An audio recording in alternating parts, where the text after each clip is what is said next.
أعوذ بالله من الشيطان الرجيم. بسم الله الرحمن الرحيم. الحمد لله رب العالمين، وصلى الله على سيدنا ونبينا محمد وآله الطيبين الطاهرين، واللعن الدائم على أعدائهم أجمعين إلى قيام يوم الدين.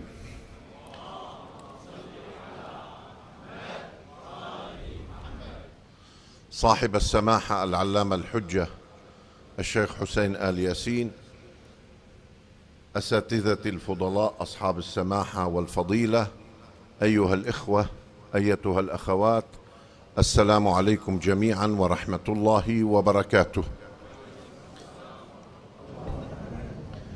قال تعالى: بسم الله الرحمن الرحيم: قل من يرزقكم من السماوات والأرض قل الله وإنا أو إياكم لعلى هدى أو في ضلال مبين. الآية تأمر رسول الله صلى الله عليه وآله أن يقول: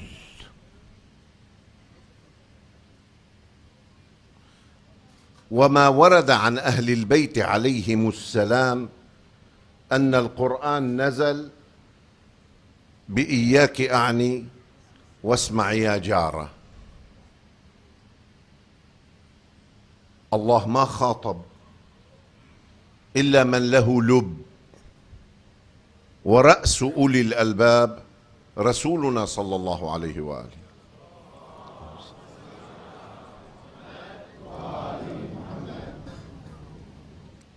ما في القرآن يا أيها الذين كفروا، ما في قل يا أيها الكافرون. ولذا موهوم جدا، وربما عن قصد أو عن غير قصد، لست في صدد أن أحكم على النوايا، لكن النساج اللي نسج أن رسول الله صلى الله عليه وآله أنزل الله فيه عبس وتولى، هذا لا يفقه من اللغة العربية شيئا على الإطلاق،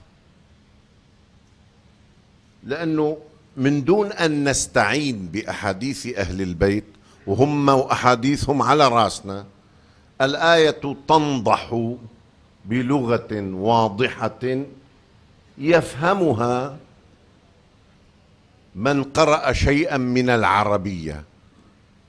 عبس وتولى، عبس ماض فعل، وين الفاعل؟ هو، ضمير مستتر تقديره هو، عبس هو في الماضي، وتولى هو. أن جاءه الهاء في محل نصب مفعول به، أيضا للغائب، عبس هو وتولى هو. أن جاءه الأعمى، ثم التفت في الخطاب بالتفاتة بديعة جدا مملوءة بالبلاغة. وما يدريك، لأن الله أكرم من أن يكلم العابس، فتكلم مع رسوله بكاف المخاطب. عبس هو، تولى هو. لو كان رسول الله صلى الله عليه وآله والعياذ بالله هو المخاطب، كان ينبغي أن يقول: عبس وتولى أن جاءه الأعمى وما يدريه. ليش قال وما يدريك؟ أو عبست وتوليت أن جاءك الأعمى وما يدريك. ليش غير من هاء الغائب إلى كاف المخاطب؟ ليدل على وجود شخصين، وإنما يتكلم مع نبيه من باب إياك أعني واسمع يا جار. وإلا الله بده يخاطب العابس. ومع الأسف ينسجون ويرضون لرسول الله صلى الله عليه وآله ما لا يرضونه لخسيس وجهائهم. إنا أو إياكم لعلى هدى. الله سبحانه وتعالى أمر نبيه أن يسألهم: من يرزقكم من السماء والأرض؟ في رزق من السماء وفي رزق في الأرض، كلا الرزقين بيد الله عز وجل، فاسألهم. إن قالوا هو الله فلم تعبدون غيره، وإن قالوا غير الله فهم كاذبون محرفون للكلم، لأنه ما بيقدروا يقولوا غير الله. ليش؟ لأن الله عز وجل لم يخلق فحسب، بل بقي ممسكا بالخلق، يقبض ويبسط. هب أننا سلمنا أن الخلق كان من خلية واحدة، صار تطور بهذه الخلية في مكان ما، من الذي أبقى دوام الحياة المنظمة؟ مش دوام الحياة، دوام الحياة المنظمة. يقبض الله ويبسط، وهذه صفة لا يستطيع أحد ادعاءها لغير الله عز وجل إلا أن يكون كاذبا أو مجنونا. ولذلك قلت وأقول: سادتي الكرام، ابحثوا القرآن كله لن تجدوا آية واحدة للدلالة على وجود الله أبدا. أفي الله شك؟ فاطر السماوات والأرض. الآيات تدل على وحدانيته، وفرق بين إثبات الوجود وإثبات الفراد والتفرد. فإذا أقروا بأنه الله، أعطيهم معادلة أخرى: قل إنا أو إياكم إما أحد منا على هدى بنسبة 100%، ممسك بالهدى مجبول به، وإما مركوس مغمور بالضلال المبين. فتعالوا يحاجج أحدنا الآخر على الحج. هذا مجمل ما نطقت به الآية. جئت بها لأرجع بكم القهقرة إلى يوم خط رسول الله صلى الله عليه وآله كتبا إلى محيطه الجغرافي، أرسل فيما ورد وفيما أحصاه بعض المنصفين 22 رسالة إلى الملوك من حوله والقائمين بالأمر: المقوقس في مصر، النجاشي في الحبشة، كسرى في بلاد الفرس، هرقل قيصر الروم، والملوك المحليين في اليمن وغير اليمن. أرسل منذر ابن ساوى في البحرين، غيره. بأي مرحلة؟ في المرحلة المدنية، عندما قدم إلى المدينة لم يمزق لرسول الله صلى الله عليه وآله من هذه الكتب إلا كتاب واحد مزقه كسرى. فلما ورد الخبر إلى رسول الله صلى الله عليه وآله قال: مزق الله ملكه كما مزق كتابي هذا. وبالفعل ما لبثت دولة الفرس، وهي دولة عظمى آنذاك، أن تهاوت وتهافتت، وكانت نهايتها الحتمية في واقعة فتح الفتوح في نهاوند، عندما بارز 32 ألف من المسلمين 150 ألف من الفرس فهزموهم. وهذا كلام كنت قد تحدثت به سابقا. ومن هم القادة الميدانيون الحقيقيون الذين كان الفتح على أيديهم تلبية لدعاء رسول الله: مزق الله ملكه كما مزق ملك. حذيفة ابن اليمان، عمار بن ياسر، سويد بن مقرن المزني أخوه، وهم كلهم من تلامذة علي النجباء. نعم، تاريخ السلطة يكتب، لكن لا بد للمتتبع أن يقرأ النص بدقة.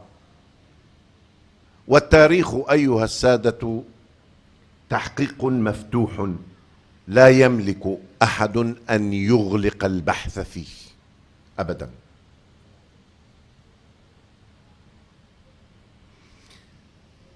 أرسل كتابا إلى قيصر. الدولتان المركزيتان في ذلك الحين كانتا عبارة عن قوة عظمى ودولة عظمى. الدولة العظمى هي دولة الأكاسرة، أما القوة العظمى فهي دولة الروم. لأوضح الفرق، القوة العظمى هي كيان له جغرافية معينة، لكن له وهج خارج جغرافيته، وقد بلغ من القوة أن أينما وقع الحدث وكيفما يقع الحدث يمكن له بواسطة قوته أن يجيره لمصلحته، حتى ولو لم يكن الحدث قد صدر منه. هذا تعريف سياسي، ولست بسياسي على الإطلاق بالمعنى الآني للسياسة. للقوة العظمى، الدولة العظمى لا، دولة لها جغرافيتها الكاملة وتستطيع أن تحقق مبتغاها بالقوة، لكن الأحداث لا تكون دائما لمصلحتها. وفي زماننا قوى عظمى ودول عظمى، والفرق بينهما واضح، إن في العملة أو في الحضور السياسي أو في الأداء الدبلوماسي أو في غيره، واضحة. ولا أريد أن أضطهدكم بهذا الحديث أبدا، وإنما جئت بمثل، والأمثال لا مشاحة فيها. أرسل رسول الله كتابا إلى هرقل عاهل الروم: أسلم تسلم، وإلا فعليك إثم الأريسي. طبعا عندما نتحدث عن الروم نتحدث عن تراكم خبرة في دولة مترامية الأطراف أحكمت قبضتها على مجمع الطرقات الذي تشكله سوريا وصولا إلى تركيا إلى أواسط أوروبا. هاي منطقة حيوية على مدى التاريخ، وقد تراكمت الخبرة في حكمهم على مدى مئات السنين. وكان للقيصر صفة دينية سياسية، دين سياسية. هو بالنهاية رجل رأس الكنيسة، وحوله بطارقته الذين كان لهم مناصب عسكرية وسياسية فضلا عن المناصب الدينية. يعني تداخل الديني في السياسي، فشكل رجل البلاط الديني أو رجل الكنيسة الديني رافعة لرجل السياسة، وشكل رجل السياسة رافعة لهذا الدين الذي ينبغي أن يكون كما يريده البلاط، في حالة تكاملية نجدها في كثير من المفاصل في حياتنا. عندما يتحد الاستبداد الديني بالاستبداد السلطوي ينتج كوارث. قد يكون هناك دولة متماسكة لكنها قائمة على الظلم، على الخداع، على نفي المروءة نهائيا. وصل الكتاب إلى هرقل. هلأ المؤرخون أرسل إليه كتابا فقال: كنت أود أن أدخل في الإسلام ولكن منعني قومي وبطاركتي. رسول الله استبق الأمور، قال: كذب عدو الله، ما زال على نصرانيته. سأنقلكم مع النصوص تشوفوا هذا الرجل ماذا فعل. أولا، لم يقتل الرسول كما فعل جبل ابن الأيهم، أحد الملوك التابعين، يعني ملك جونيور صغير تابع للدولة الرومية، قتل الرسول.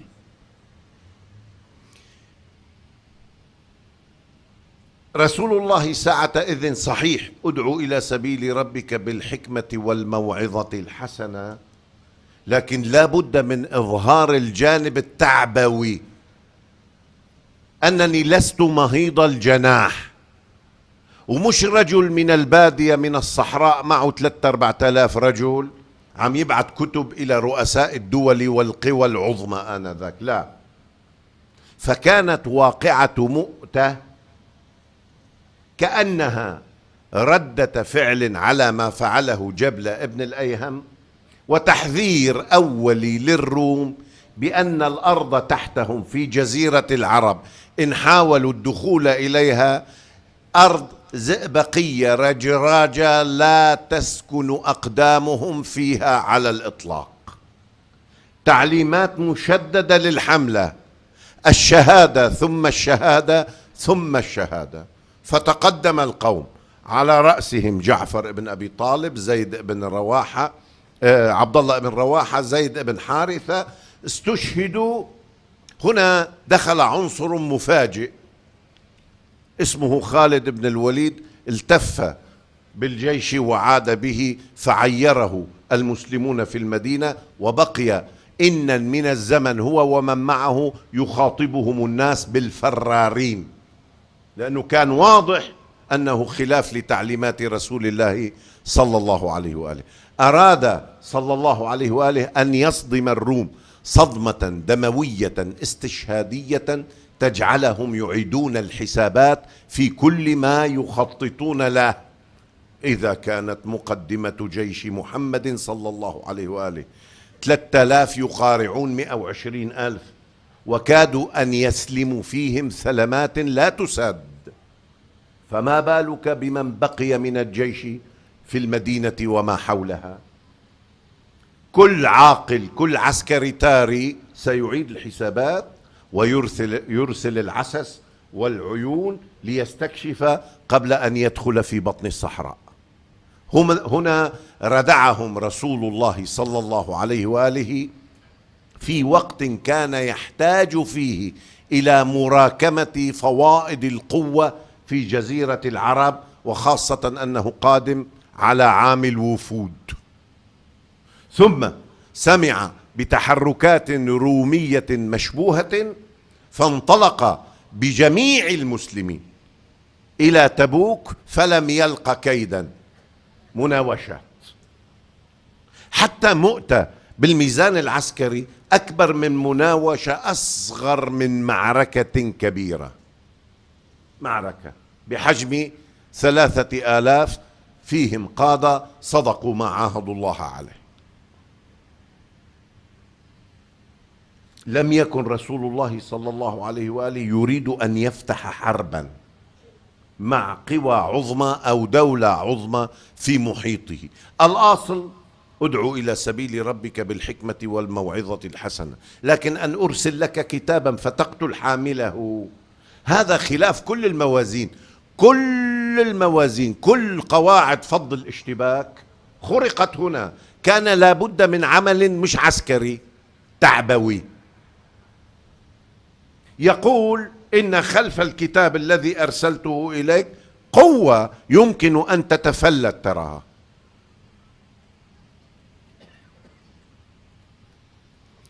هرقل كان يدرك هذه المعاني تماما. النصوص ماذا تقول؟ وصل إليه كتاب رسول الله. طيب شو هالصدفة بربكم قولوا لي؟ عندما وصل كتاب رسول الله صلى الله عليه وآله كان في محضره، فضلا عن بطارقته وقواده العسكريين، كان في محضره وفد من مكة فيه أبو سفيان حرب ابن صخر. أي صدفة هذه؟ تؤمنون بالصدفة؟ ها؟ على رأيكم هيك شيء؟ لا، مو هيك شيء. تعمد هرقل أن يسأل أبا سفيان أمام وجوه المملكة، سألوا كذا سؤال. اسمعوا رجل الدولة كيف يخطط ويفكر، وهو على رأس القوة العظمى الوحيدة في الدنيا آنذاك. دعك من الصين وغيرها، كانت ممالك شبه ممزقة قوة. سأل أبو سفيان قال: ما هو نسبه فيكم؟ قال: من أوسطنا نسبا. أبو سفيان ما بيقدر في هذا الموضع يكذب، بل أقول لكم لا يريد أن يكذب، لما سيتكشف لنا بعد ذلك من تواطؤ عكسي وطردي معا. قال: من أوسطنا نسبا. شو بده يقول له؟ جده عمرو العلا هاشم الذي هشم الثريد لقومه بمكة وهم مسنتون عجاف، ولا شيخ البطحاء عبد المطلب، ولا أبوه عبد الله، ولا النسب الممتد إلى مضر؟ هل في هذا النسب ثلمة؟ لم تنجسك الجاهلية بأنجاسها، ولم تلبسك من مدلهمات ثيابها. أنا ابن نقيات الجيوب، أنا ابن المطهرات من العيوب. هذا مو تعريض فقط، هذا تصريح. والضد يظهر حسنه الضد. قال: هل ادعى النبوة أحد قبله؟ قال: لا. قال: فإذا لا يعتبر الأمر شخصي ويطالب بما كان عليه بعض آبائه. طيب، هل كان من آبائه ملوك؟ قال: لا. قال: إذن لا يبحث عن ملك الرجل. تبعه أشراف الناس أم أراذلهم؟ قال: بل أراذلهم، برأي أبي سفيان. قال: وهكذا الأنبياء يتبعهم ضعاف الناس، لأن الملأ الذين أترفوا لهم مصالح، ودائما مصالح الملأ الذين أترفوا في مقابل مصلحة الله ورسوله أبدا، إلا القلة القليلة النادرة. ولذلك مثلا في تاريخنا نتغنى بعلمائنا، بس قلما تجد من علمائنا من تولى منصبا آنيا تنفيذيا مضافا إلى المنصب الفقهي، قليل جدا. وتنبه علماؤنا لذلك، يعني عندما استورد الصفويون من عاملة وجوارها الكثير من العلماء رحمهم الله، علي بن عبد العال الكركي، محمد بن حسين بن عبد الصمد البهائي، الحسين بن عبد الصمد أبوه، ما رضوا يتولوا سلطة تنفيذية. قال: مشيخة الإسلام هل قد حدودنا. نعم، قد تجد وزير من فقهائنا علمائنا أدبائنا الصاحب ابن عباد مثلا عند البعض ممكن، أما بالمعنى هذا التداخل العميق لم يحصل ولا ينبغي أن يحصل، لأن الفقاهة تحتاج إلى حيادية موضوعية، ولا يمكن للفقاهة أن تكون غب الطلب، وهذا ما أبقى النجف متألقة مع احترامي للجميع. خرج الألق من صحن علي عليه السلام أشعة تهدهد القلوب، فتشرئب لها النفوس، وتبقى الأشجار تموت واقفة.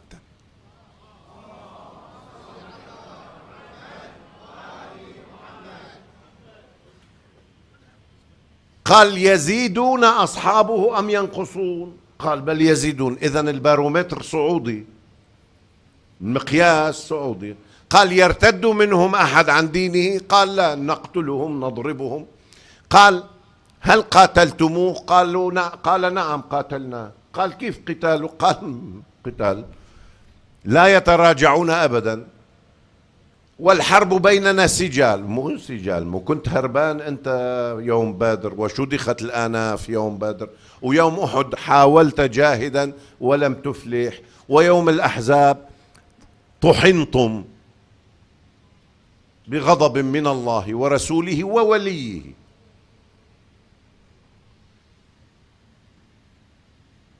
حتى كان اسم نبينا صلى الله عليه وآله يصيبهم باللوثة، إذا ذكر صلى الله عليه وآله ارتعدت فرائصهم حنقا وفرقا وخوفا وحسدا، وبقي الحسد متأصلا في القلوب ولا يزال إلى يومنا هذا. هل هذا الرجل متهم بالكذب؟ قال أبدا. طيب يغدر؟ قال لا يغدر. بماذا يأمركم؟ قال يأمرنا بشهادة أن لا إله إلا الله وأنه رسول الله وبالصلاة والزكاة شو هالسلس الهين أبو سفيان كيف يجيب هذه الأجوبة؟ ليش؟ لماذا يستنطقه قيصر؟ بده يسمع الحاضرين في ذهنه مخطط لا زالت إرهاصاته إلى يومنا هذا. فتعالوا معي إلى النصوص نبحث فيها بنظرة الفاحص المتبصر الخبير. أرسل رسالة إلى ند له في روميا بروما، يعني الأرثوذكس يخاطبون الكاثوليك، ند له. نحن قلنا منصب سياسي وديني. من هو هذا الذي في روميا؟ قد يكون الحبر الأعظم كما يسمونه. فجاءه الجواب: ما ذكرته في كتابك يدل على أنه نبي، فأحكم أمرك. أرسل وراء كبير الأساقفة، وهنا الضلال المبين. كبير الأساقفة في مملكته الذي تسمع إليه الناس وتتطامن لقوله، عرض عليه كتب رسول الله صلى الله عليه وآله. هذا الرجل قال: هذا النبي الذي بشرنا به الإنجيل. كتر منه مصيبة هذا. قال: اجهر به للناس، اطلع لبرا. شوف الحاكم كيف يضحي ببعض الاختبارات للناس كي يحكم أمره. قال: اجهر للناس. خرج هذا الأسقف المسكين قال للناس: هذا نبي ويجب أن نؤمن به. فاحتوشه القوم وأعملوا فيه سيوفهم حتى قتلوه. شو عمل قيصر؟ قال: إذا أردت أن أسلم سيصيبني ما أصابه، وأنا لا أقف ضد الرأي العام في مملكتي. أنا ملك على شعبي والحكم للشعب، الشعب ما بده. وقد قتل كبير الأساقفة، ضحى فيه واستغل إيمانه. ترى هاو ما عندهم الملك عقيم أيها السادة، لا ينجب. وقد اختلسها هارون، قال لولده: لو نازعتني الملك لأخذت الذي فيه عينك.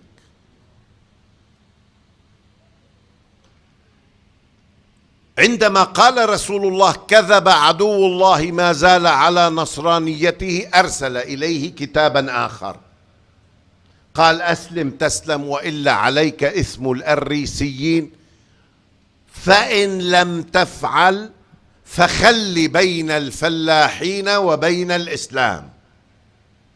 والعرب تقول لكل من زرع فلاح، والدول لا تقوم إلا على الزراعة. فإذا دع شعبك يختار، نازلني ثقافيا. فمن فلج صاحبه كان له الفلج. هاي نقطة حمراء لا يستطيع قيصر أن يتجاوزها، لأنه لا يستطيع أن يبارز نبيا ثبت لديه أنه نبي. ماذا يفعل؟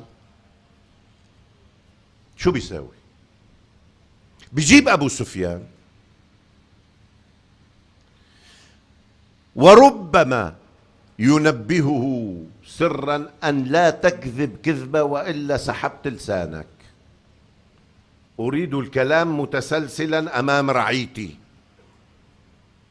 قبل أن ألقي لهم بالأسقف الأكبر.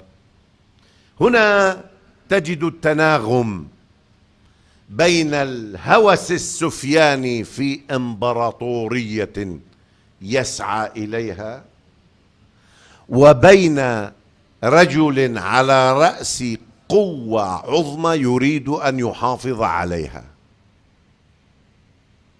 يجب أن ننشئ سدا في مقابل المعطى الثقافي.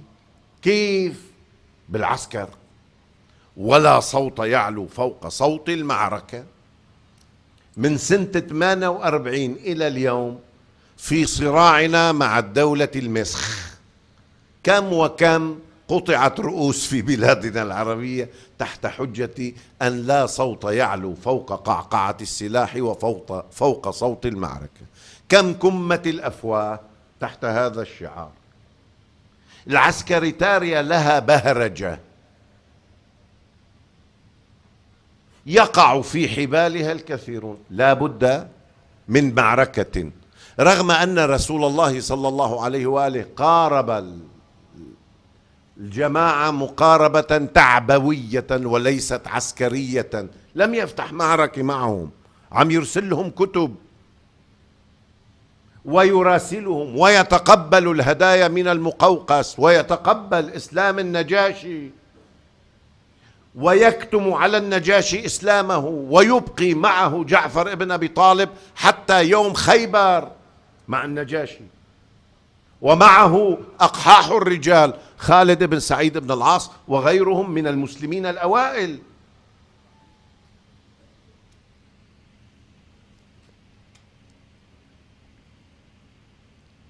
عمدت السلطة بعد رسول الله.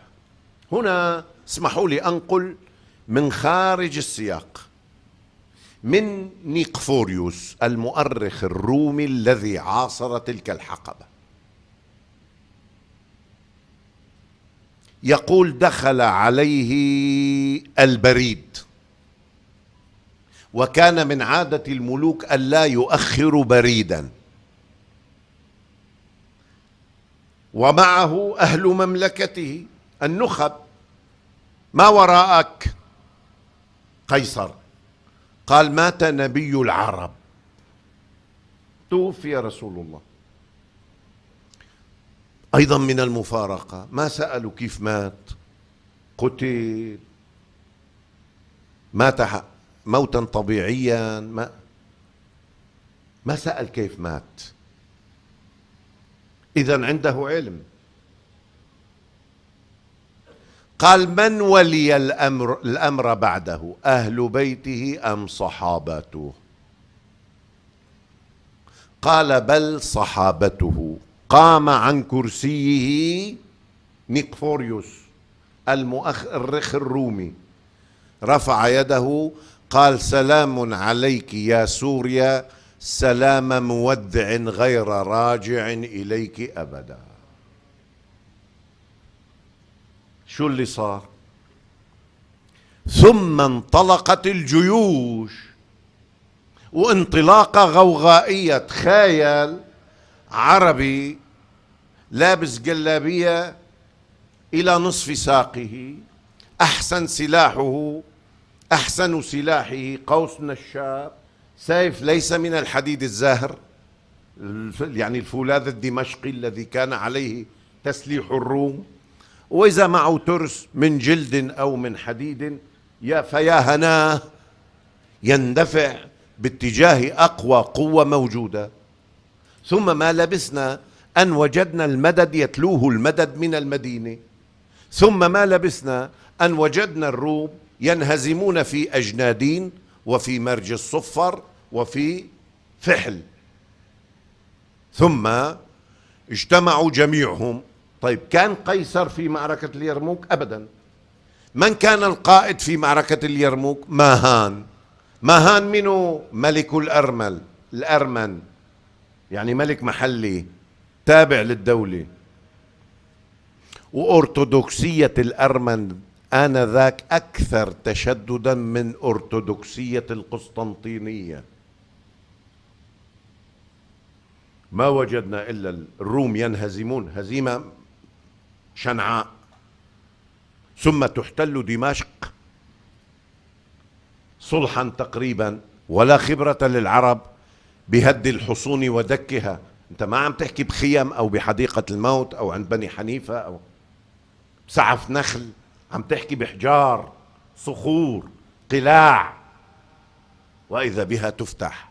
طيب قبل سنتين في زمن رسول الله صلى الله عليه وآله كان الناس في المدينة يخشون أن يتخطفهم الناس، كانوا يخشون من جبلة ابن الأيهم وأمثاله أن يأتوا إلى المدينة، والأكيدر وفلان وفلان. وكان المنافقون يخوفون أهل المدينة بهذه الأسماء من ملوك محليين.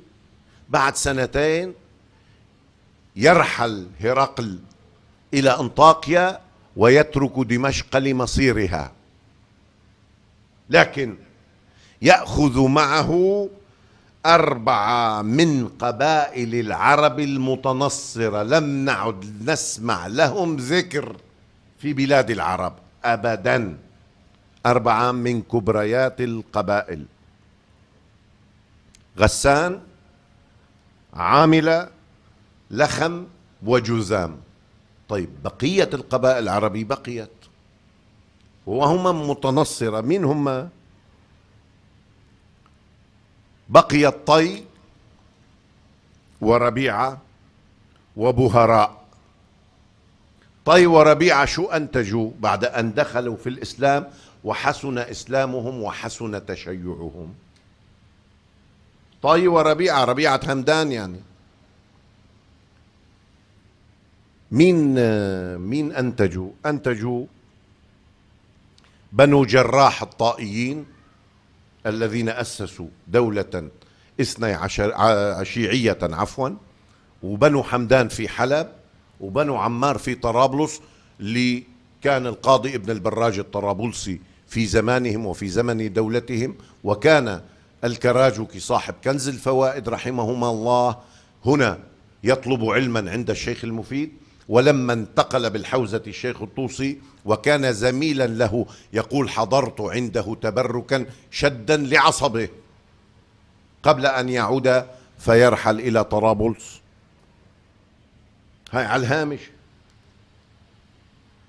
ما الذي حدث؟ بقي صليل السلاح من تلك الأيام إلى يومنا هذا، من مؤتة إلى بلاط الشهداء في الأندلس بواتيه، وما بينهما من حروب صليبية وغير صليبية، وما زالت النفرة موجودة ولا حوار ثقافي بيننا وبينهم أبدا.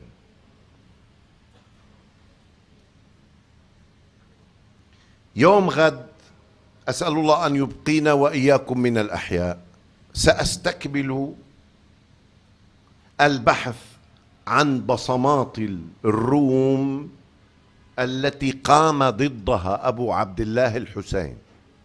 هذا جانب لا بد أن نبحث به. لكن استكمالا لما بدأته اليوم توضحت الصورة. الرجل هرب من منازلة ثقافية بين المسلمين وبين الحاضرة العالمية المركزية التي من المفترض أنها تدين بالمسيحية الأرثوذكسية المتشددة. وأسس لدماء تسفك بيننا وبينهم. طيب الطرف الآخر بماذا استفاد؟ طبعا استفاد. أولا فلتت كلمة قال عمر بن الخطاب لبعض مستشاريه: ما أصنع بهؤلاء؟ كل واحد يقول أنا أقول. قال: جمرهم في البعوث، جمرهم في البعوث حتى لا يكون هم أحدهم إلا أن يفلي القمل من جسده. بعتهم جمرهم في البعوث. قريش التي قال عنها الله: لإيلاف قريش إيلافهم رحلة الشتاء والصيف. قريش أسوأ قبيلة يمكن أن يبتلى بها نبي من الأنبياء، وابتلي بها رسولنا صلى الله عليه وسلم. قريش عندما قدم أهل اليمن، أهل اليمن عندهم حضارة ممتدة إلى 3-4 آلاف سنة. أما قريش كان لقبها سخينة، لأنه كان همها المرق. ماذا يسمى المرق عندهم؟ السخين، فلقبت سخينة. ولذلك قال مالك بن كعب بن مالك في أبياته المشهورة: زعمت سخينة أن ستغلب ربها فلتغلبن مغالب الغلاب. وهو البيت الذي تمثل به إمامنا الكاظم صلوات الله وسلامه عليه عندما تهدده الهادي العباسي بالقتل، فقال: زعمت سخينة أن ستغلب ربها. لا، اليمن اجت قبائل اليمن، قبائل الجنوب، رباهم علي على يديه، ضجت بهم المدينة، ذهبت امتيازات قريش. الحل إيجاد معركة دائمة، وفهموا ما يريده قيصر فلبوه. 2، فائض القوة ماذا نصنع به؟ إن بقي في المدينة سيرتد عليهم، وقد ارتد. فائض القوة عندما أتى أهل مصر وأهل الكوفة قتل الخليفة الثالث عثمان بن عفان. صار ولا ما صار؟ لا بد من التخفف من فائض القوة، وبالتالي روحوا افتحوا بلدان وجيبوا نسوان وذهب وفضة. شو بيقول أمير المؤمنين عن قريش؟ لولا أنها اتخذت من اسم محمد صلى الله عليه وآله سلما للرياسة ما عبدت الله بعد موته يوما واحدا، ولعاد باذلها بكرا، لكنها أثرت بعد الفاقة وشبعت بعد المخمصة، فحسن من الإسلام ما كان سمجا في عيونها، وقالوا لولا أنه حق لما كان كذلك. جمروا في البعوث، تقاطعت مصلحة السلطة مع قيصر، ولا تزال مخططات قيصر إلى يومنا هذا. حدث خرق واحد، وأقولها ومسؤول عنها يوم القيامة. عندما نبتت في داخل النصرانية اللوثرية نسبة إلى مارتن لوثر، ومن بعد إلى الكالفينية، وهي الصهيو مسيحية البروتستانتية، استشعر أهل روميا الخطر الحقيقي، وبدأت المناوشات والمعارك عميقة عميقة عميقة. ومن المجريات التاريخية أن الدين الثاني في أوروبا أصبح هو الإسلام. والإسلام شقان: شق ثقافي بحت، وشق عسكري تاري قاس داعشي، إما داعشي أو سيتدعش، في قابلية للتدعش. بس تقرأ معالم في الطريق لفلان، بتعرف أن قابلية التدعش موجودة لدى الجميع. في صنف من المسلمين هواهم ثقافي. أنا محاصر من الكالفينية التي تزيل خيلي عن مسالحها، وبيد الكالفينية قوة عظمى ما وراء الأطلسي، والإسلام يحاصرني داخل أوروبا، والأرثوذكسية تعاني ما تعاني. لا بد من محاولة إنشاء جسر ثقافي يردعون به عن أنفسهم شيئا مما تكالب عليهم. فرأينا زعيمهم يخترق شارع الرسول إلى دربونة يسكن في آخرها سماحة السيد السيستاني حفظه الله. هذا رجل خرج من أزقة بوينوس آيرس الفقيرة، وهو يعلم ما في بطون أزقة النجف. وإذا أردتم أن تروه دون مستشاريه فاسمعوا خطابه في الطائرة عندما غادر. فسحة ثقافية يمكن أن نكسر من خلالها تواطؤ السلطة في المدينة وفي القسطنطينية، فانتهزوها يا شيعة علي بن أبي طالب. وقد أحسن سيدنا المرجع التحرك بين النقاط دقيقا، الكلمة بحساب والموقف بحساب. دخل صاحب روميا بما لم يجرؤ عليه قيصر الروم في زمن رسول الله صلى الله عليه وآله. هل من مستجيب؟ اللهم كن لوليك الحجة بن الحسن صلواتك عليه وعلى آبائه في هذه الساعة وفي كل ساعة وليا وحافظا وقائدا وناصرا ودليلا وعينا، حتى تسكنه أرضك طوعا وتمتعه فيها طويلا برحمتك يا أرحم الراحمين. اللهم اجعل هذا البلد آمنا وارزق بنيه من الثمرات لعلهم يشكرون. اللهم لا تدع لنا في هذا المجلس ذنبا إلا غفرته، ولا هما إلا فرجته، ولا رزقا إلا بسطته، ولا دينا إلا قضيته، ولا مرضا إلا شافيته، ولا حاجة من حوائج الدنيا والآخرة لك فيها رضا ولنا فيها صلاح إلا نجزتها لنا يا أرحم الراحمين. الإخوة المؤسسون على رأسهم سماحة الأخ الجليل العلامة الشيخ حسين آل ياسين، إلى أمواته وأموات الحاضرين ومن مات على الإيمان، نهدي الجميع المباركة الفاتحة تسبقها الصلاة على محمد وآل محمد.